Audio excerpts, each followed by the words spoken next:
حدیث نمبر 92. حدثنا نصر بن علي الجهضمي أبو عمرو قال حدثنا نوح بن قيس قال عن خالد بن قيس عن قتادة عن أنس بن مالك رضي الله عنه أن النبي صلى الله عليه وآله وسلم كتب إلى كسرى وقيصر والنجاشي فقيل له إنهم لا يقبلون كتابا إلا بخاتم.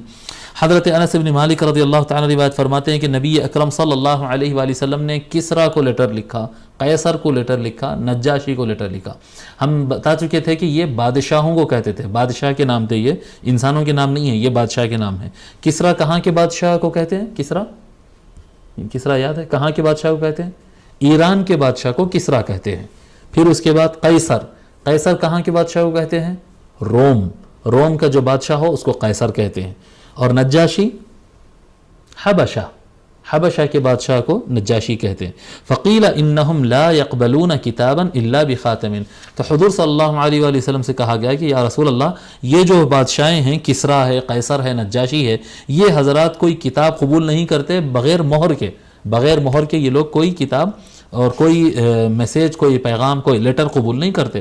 فصاغ رسول اللہ صلی اللہ علیہ وآلہ وسلم خاتما حلقته فضة. تو حضور صلی اللہ علیہ وآلہ وسلم نے ایک انگوٹھی بنایا یعنی بنوایا. جی رسول اکرم صلی اللہ علیہ وآلہ وسلم نے ایک انگوٹھی بنایا جو کہ جس کا رنگ چاندی کا تھا. یعنی حضور صلی اللہ علیہ وسلم بنایا. ہم کہتے ہیں ابھی تاج محل شاہ جہاں نے بنایا اور چار مینار کو قلی قطب شاہ نے بنایا. تو قلی قطب شاہ تھوڑی بناتے، وہ بنواتے ہیں.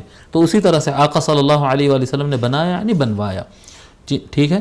تو ایک ایسی انگوٹھی تیار کی جس کا رنگ چاندی کا تھا. وَنُقِشَ فِيهِ محمد رسول اللہ.